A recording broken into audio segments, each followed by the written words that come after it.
Welcome to the deep dive. Today, our mission. It's focused entirely on a single day, one decisive day in the summer of 1709. A day that, well, fundamentally ripped the map of Europe apart. And it violently birthed a global superpower. Yeah. This is the story of the Battle of Poltava, the exact moment the centuries-old dominance of the Swedish Empire just collapsed. And allowed the Tsardom of Russia to burst onto the European stage, an undeniable force, really. It's hard to overstate the importance, isn't it? Oh, absolutely. You have to grasp the sheer magnitude of this pivot point, not just for Russia, obviously, but for all of Europe. Because before 1709... Before 1709, Sweden, under Charles XII, they were the established military giant, master of the Baltic, basically running Eastern Europe. And the Great Northern War, which started way back in 1700. That was Russia's desperate, aggressive attempt to change all that. And Poltava, it was the culmination, the climax of that 9-year struggle. And at the heart of it all, these two colossal figures, their sheer force of will just driving history. Definitely. On one side, Charles XII, the Lion, they called him. Right, the quintessential warrior king. Spartan, personally leading charges. Famously ruling his empire from the battlefield for nearly a decade. Yeah. Never saw Stockholm again after 1700, basically. Yeah. Driven by this burning need for total victory. And facing him, Peter the Wrist of the Tsar. Physically huge, intellectually just, voracious, and utterly convinced Russia had to overcome its, well, what he saw as backwardness. Violently overcome it, you might say. Yes. He was the aggressive modernizer, adopting Western tactics, Western tech, wholesale, determined to get that window to the west. Even building St. Petersburg on land, still technically Swedish at the time. Exactly. Incredible ambition. So, in this deep dive, we're going to trace the, frankly, catastrophic strategic blunders that led the Swedes deep into Russia. The devastating prelude, the climate, the denial. We'll explore the precise tactical errors in the battle itself, and then unpack the geopolitical fallout, the consequences that echo even today. Yeah, the goal is for you, the listener, to walk away with a profound grasp of this hinge moment in history. Okay, let's dive in. Let's unpack this journey into maybe the 18th century's greatest military disaster. So the road that brought Charles XII to Poltava, it wasn't exactly a careful campaign, was it? More like an expression of his own supreme self-confidence, almost hubris. That's a good way to put it. After just annihilating nearly every enemy in the early stages of the war, Charles had immense leverage. Huge. He really did. By 1706, he'd knocked Denmark out of the war, forced Poland's king, Augustus II, to abdicate. A string of victories that put him in an incredibly commanding position. And this is a really critical moment. Peter Light, reeling from earlier defeats, actually offered peace. He did? What kind of terms? Pretty generous, considering he was willing to return almost all the occupied Baltic provinces, except Ingria, that crucial bit where St. Petersburg was rising. But Charles, fueled by this demand for total victory, just refused it outright.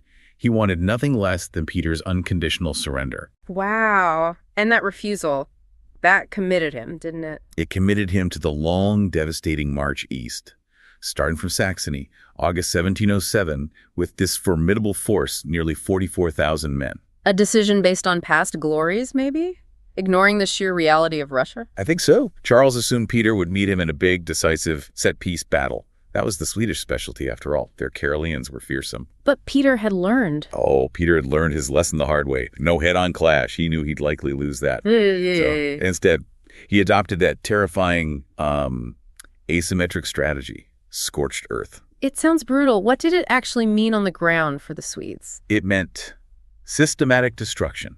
Peter's forces burning every mill, destroying every grain store, emptying or fouling every well, and crucially, denying the Swedes forage for their horses. The engines of their army, essentially. Exactly. The logistical and psychological toll was immediate. The Swedes marched slowly through hostile lands, supply lines stretching thinner and thinner, with nothing to resupply them. The land itself became Russia's greatest defense. Absolutely. Peter's plan was grimly simple. Let cold, starvation, and sheer distance grind Charles's army down before they even met in a major battle. But the Swedes still managed some victories, right? Like Hållisen. They did, yes. Hållisen in July 1708. But the strategic clock was ticking towards winter, and here, Charles made that fatal strategic detour. His advisors urged caution. They urged him to pause. Winter in Livonia, or at least wait for General Leeuwenhoop's main supply column, which was lagging behind. But instead, autumn 1708, Charles pivoted the entire army south. towards Ukraine. This was the catastrophic choice. Why Ukraine? He intended to link up with a new ally, Hetman Ivan Mazepa. He thought Mazepa would provide supplies, fresh troops, a base to strike south, bypassing that devastated direct route to Moscow. And this detour, it led straight to the disaster with the supply line. Directly. General Leeuwenhoek leading 12,000 men and that absolutely essential supply train, the Army's lifeline. He was late, following Charles south. And he was attacked. Attacked while crossing a river near Liznaya, October 1708. We often focus on the troop losses. He lost half his men, which was bad enough. But the supplies. The truly monumental blow was the complete destruction or capture of the entire supply column. Food, medicine, winter gear, and critically, the gunpowder reserves. For an army already struggling. It was devastating. The loss of those reserves meant the Swedish campaign was, you could argue, already defeated months before Poltava. #2. Betrayal, brutality, and the Great Frost. So that whole detour hinged on help from Hetman Ivan Mazepa. A complex figure, wasn't he? Immensely complex. He'd actually been a favorite of Peter's. Educated in the West, dreamt of this unified, independent Cossack state, the Hetmanate, free from Russian control. He was caught between the Tsar's ambition and the lion's overconfidence. And when he finally sided with the Swedes... Peter's reaction was terrifyingly swift. His top general, Alexander Menshikov, moved immediately on Mazepa's capital, Baturin. Knowing Charles needed those supplies. Exactly. Yeah. Menshikov captured the city. And what followed wasn't just military occupation. It was calculated terror. The massacre. A merciless massacre of the population. Men, women, children. Razed the city, destroyed every last scrap of military stores, food, ammunition, everything Charles desperately needed. That must have crippled Charles's logistics. Utterly. But it did something else too. The sheer brutality sent this chilling message to any other Cossack leader thinking of joining the Swedes. It just evaporated Charles's potential support base in Ukraine. So, scorched earth, betrayal, massacre, and then came the weather. This is where it gets really intense. The Great Frost of 1708-1709. This wasn't just a tough winter. No. Historical records confirm it. This was the coldest winter recorded in Europe in over 500 years. 500 years. It's hard to even fathom that kind of cold. It really is. Sources talk about the Baltic Sea freezing solid enough to walk on, wine freezing in cellars in France, birds apparently dropping dead mid-flight. And Charles's army, marching through a wasteland stripped of supplies. Facing that, they didn't manage, basically. Frostbite, disease, outright freezing killed thousands. The horses died in droves, which meant losing much of the cavalry key to their tactics. So by the spring of 1709. By spring 1709, that initial force of nearly 44,000 was down to maybe 20,000 effective soldiers. Starved, exhausted, desperately short on artillery, only 34 light cannons left. They were broken before the battle even began. Yet Charles wouldn't retreat. Refused. Against all advice. He pressed on, laid siege to Poltava in May 1709. He needed it as a strategic base, a supply point, a desperate move, really. Setting the stage for Peter's counterstroke. Precisely. So Peter sees Charles tied down besieging Poltava, and he mobilizes this massive relief force, turns the tables. Suddenly, it's a counter-siege. How big was Peter's force? Huge. He established a heavily fortified camp just north of the city, maybe 4 kilometers away, and brought in somewhere between 75,000 and 80,000 men, numerically staggering compared to the Swedes. So the Swedes were trapped, fortress walls in front, massive Russian army behind. Exactly. And then, the event that truly shaped the battle before it even started. Charles XII's entry. Right. He was hit by a stray shot. Yeah, observing the Russian positions, June 20th. A stray musket ball hit him in the foot. How bad was it? Horrific. Required immediate, drastic surgery just to save his leg. And crucially, it completely incapacitated him. Charles was the command, spiritual, strategic, tactical leader. His presence anchored the army. But now he couldn't stand, couldn't lead from the front. Couldn't stand, let alone ride. He was forced to hand over operational command to Field Marshal Carl Gustav Renskild. Was Renskild capable? Highly competent, yes. But he wasn't the king. Yeah. He didn't have that same almost mystical authority Charles had over the troops. So you get this fractured leadership, demoralization, right at the moment of maximum pressure. The lion was wounded just before the leap. Perfectly put. And to make matters worse, their last hope for reinforcements just vanished. Forces under General von Krassau, which might have helped, got diverted way off into Poland to deal with an anti-Swedish uprising. So the Swedes were starved, outnumbered, demoralized, and now confirmed to be utterly alone. Deep in the Russian heartland. Utterly alone. #4. The Russian defensive trap. Peter, meanwhile, wasn't just relying on numbers. He used the terrain brilliantly, didn't he? He did. The geography itself was restrictive. These woods, the Yakubisky and Budishensky woods, they created this narrow corridor, a kind of choke point between the Swedish lines and Peter's main camp. And Peter exploited that. Ruthlessly. This brings us to the famous, or infamous, redoubt system. Peter ordered 10 fortified redoubts, small, square, earthen forts, built right across that gap. Not just in a line, though. There was something special about the layout. Yes, the geometry is absolutely key here. They weren't in a straight line. They were arranged in a T shape. A T shape. How did that work? Well, you had the main line cutting across the field, forcing the Swedes to slow down, take fire. But then the stem of the T, a shorter line, extended forward towards the woods. Ah, so if the Swedes tried to go around the main line? Exactly. They'd immediately enter the overlapping fields of flanking fire from that forward line of redoubts.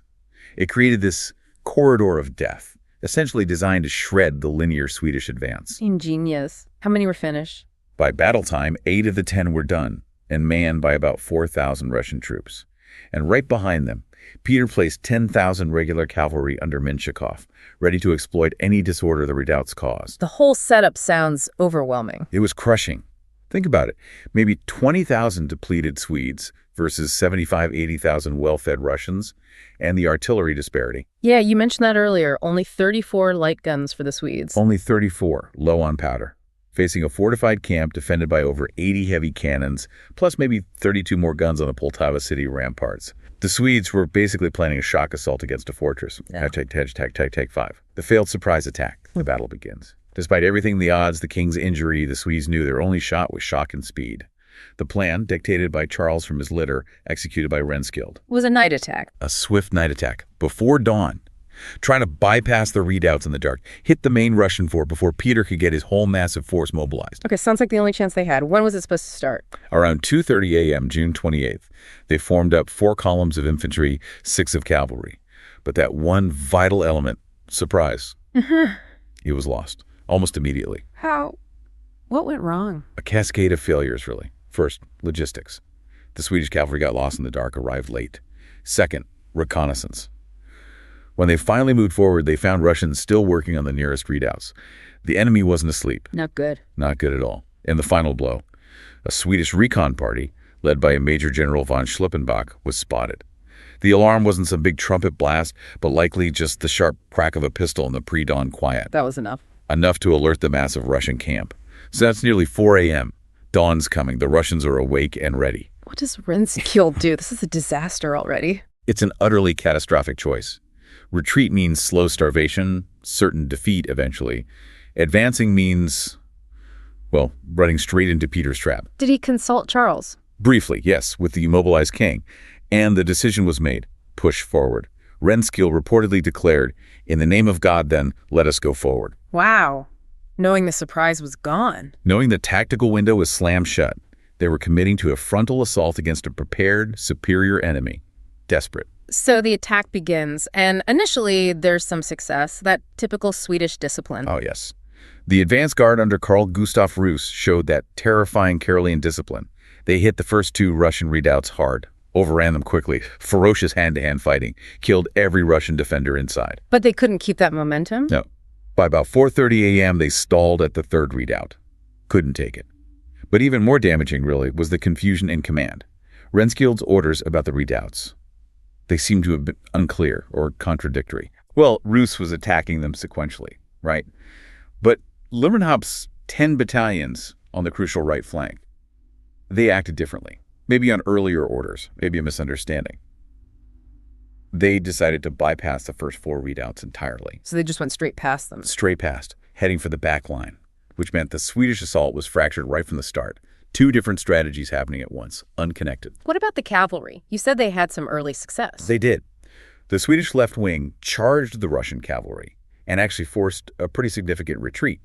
For a moment, there was momentum, a real chance for a breakthrough, a flanking move. But this is where Renskild's maybe overly rigid adherence to doctrine hurt them badly.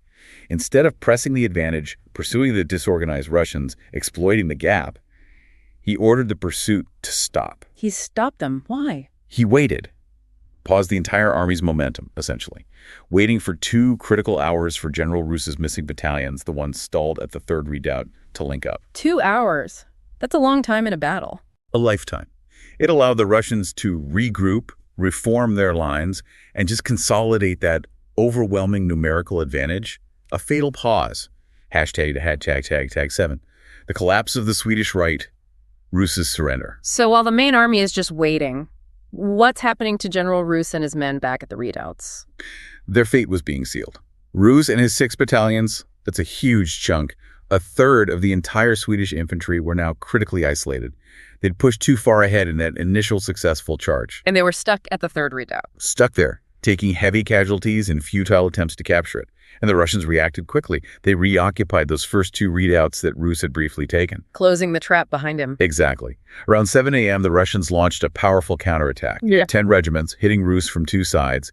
He realized he was surrounded, tried a desperate retreat. Could he get back to the main army? No. The Russian line was closed now. Couldn't reach the main Swedish siege lines either. He was forced to pull his battered troops into an abandoned fort near the Poltava city walls. This sounds bad. Really bad. It's the definitive moment, really, of the initial Swedish failure. By 9:30 a.m., completely surrounded, cut off, no ammo, no hope of rescue, Rus had to surrender. How many men? About 1,500 remaining men. Think about that. Before the main armies even properly clashed, the Swedes had lost a third of their infantry. Their main offensive bunch was gone. They were strategically crippled going into the final phase. Hashtag 8. The main clash and the Cannae variation. Peter saw this, saw Rus surrender, saw the Swedish exhaustion. He knew this was the moment. He led the main Russian army out of the fortified camp. And this is the big clash. How many Russians? We're talking 42 battalions, about 22,000 fresh, well-supplied soldiers, advancing slowly to meet the remaining Swedes, who now numbered only about 4,000 infantry. 4,000 against 22,000, plus the cannons. Plus the continuous crushing fire from those 86 Russian cannons. It's just an astonishing imbalance. Around 9:45 a.m., Renskjold ordered the final desperate Swedish advance, gambling everything on that famous shock tactic. Did it work, even for a moment? They advanced fast, opened fire at only 50 meters, then charged. And for a terrifying second, it looked like the old Swedish magic might just hold. The Russian first line actually wavered, started falling back towards their second line. A potential breakthrough. It seemed like it. But they desperately needed cavalry support right then to exploit that momentary confusion. And the Swedish cavalry. Under Major General Kreutz. Yeah. They just couldn't get there in time. They'd been disorganized earlier, paused by Renskjolds' order. They couldn't reform and charge quickly enough to support the infantry. So the infantry charge stalled. It stalled. And this is where the sheer numbers became fatal. Military historians call it a Cannae variation. Cannae, the Roman disaster. Envelopment. Exactly. But here, it wasn't really sophisticated maneuvering by the Russians. It was simpler and more brutal. The Russian battle line was just significantly longer than the Swedish line. So as the Swedes pushed hard in the center, a fatal gap opened up between their advancing battalions. The massive Russian line, being longer, just naturally folded inwards on the Swedish flanks. And the Russians poured into the gap. Immediately. And then Menshikoff's cavalry, which had been waiting, surged forward and hit the Swedish infantry from the rear. Flanked and attacked from behind. Total envelopment. Total. The concentrated Swedish assault just disintegrated. Discipline broke. Organized resistance dissolved. The last remnants of Charles's once invincible army were overwhelmed, scattered, captured, or killed. By noon, it was over. The Swedish Empire's dominance in Europe ended right there. Charles XII, he must have seen it was lost. What did he do? He realized the utter finality of it, yes. He'd been directing things from his litter, remember, until a cannonball actually shattered it. Shattered his litter. Yes. Forced him onto horseback despite the wound. Around noon, he ordered the retreat, protected by a small square, maybe 2,000 loyal men who got him away. They abandoned the siege of Poltava that evening, fled south towards the Dnieper River. But the main body of the surviving army? The humiliation wasn't over. Lewenhaupt took command of the majority of survivors, maybe 14,000 men left, including some Cossack allies, trying to get them to safety across the Dnieper. Were they pursued? Immediately. Relentlessly. Russian regular cavalry and about 3,000 fierce Kalmyk auxiliaries were right on their heels, hunted them down. And cornered them. Cornered them just 3 days later, exhausted, trapped with the Dnieper River at their backs near a village called Perevalokna. July 11th, Lewenhaupt was forced to surrender. The entire remaining force. Pretty much. The greatest mass surrender in Swedish history. This was the real catastrophic seal in the battle. Thousands of common soldiers captured. And the high command. Also captured. Field Marshal Renskjold, Major General Schlippenbach, even Charles's chief minister, Karl Piper. The whole top brass, gone. But Charles himself got away. He and Mazepa managed a miraculous escape, got across the Dnieper somehow, eventually found refuge in the Ottoman Empire. Charles would stay there in exile for 5 years. Incredible. What about Peter? How did he react to this total victory? Peter understood the theater of power perfectly. He held this magnificent victory banquet right there on the battlefield. 2 huge tents set up among the dead and wounded. Wow, that's quite a statement. And he made another statement at the feast. A piece of psychological warfare, really. He raised a toast, not to his own victorious generals, but specifically to the captured Swedish generals. To your enemies. Called them war masters, who had taught the Russians how to fight. Voltaire thought this was aimed as much at Peter's own generals, a reminder of fates, as it was magnanimity. But that magnanimity didn't extend to the regular soldiers. Not at all. The captured Swedes faced a grueling march, destined for years of brutal forced labor in Siberia. #10. The birth of Russian supremacy. So Poltava, it was immediately seen as the end of an era across Europe. Instantly. The single greatest military catastrophe in Swedish history. It ended their status as a great power, full stop, forced them out of the top tier. And that anti-Swedish coalition that had been cautious, it revived overnight with incredible energy, just accelerated the collapse of their empire. And for Russia, the definitive, violent arrival of Russian supremacy in Eastern Europe. Peter secured his hold on that land around St. Petersburg, formally declared it the new capital in 1712, westward looking. Poltava gave him the confidence, the stability. Exactly, to accelerate his modernization programs, to establish Russia's new identity as this modern European power, capable of dominating its neighbors. But it came at a cost, particularly for the Cossacks. Mazepa's legacy. It's complicated. Very complicated. Vilified for centuries by Russian propaganda as the ultimate traitor. But for many Ukrainian nationalists, especially today, he's remembered as a patriot. Someone who tried to seize a fleeting chance for independence and cultural identity. Peter showed no mercy after Poltava, though. None. He immediately severely curtailed Cossack autonomy, even for those who fought with him. Put the hetmanate under direct military rule, and then, in a final symbolic act of dominance, he ordered the destruction of the Zaporozhian Sich, the ancient sacred Cossack stronghold, Rizzarized it. The message was clear. Unmistakable. The new Russian Empire would tolerate no independent powers, no autonomous allies on its borders. #tag head outro. So if we boil it all down, the story of Poltava, the elements that led to the Swedish downfall are just chillingly clear, aren't they? Yeah, you have the crushing effect of distance, Peter's brilliant, brutal, scorched earth strategy, that unbelievable winter. The worst in 500 years. Add the strategic disaster of losing the supply line at Lesnaya, Charles's wound at the worst possible moment.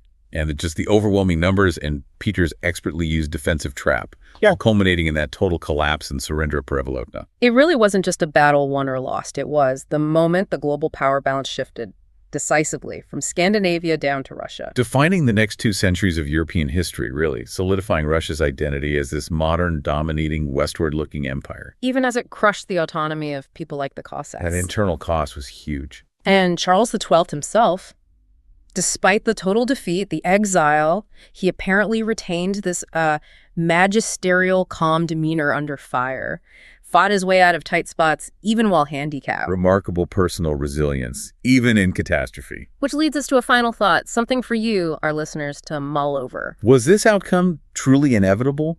Imagine if Charles hadn't been wounded, if the Lion himself had led that final desperate charge. Or what if Leeuwenhoek had delivered those supplies? Gunpowder, food. Could that renowned Swedish discipline, those shock tactics, could they possibly have overcome Russia's sheer numbers and material advantage? Or was the destiny of these empires already sealed by distance, by frost, and by Peter's calculated strategic patience? What stands out to you as the true turning point? Something to think about. Join us next time for another deep dive.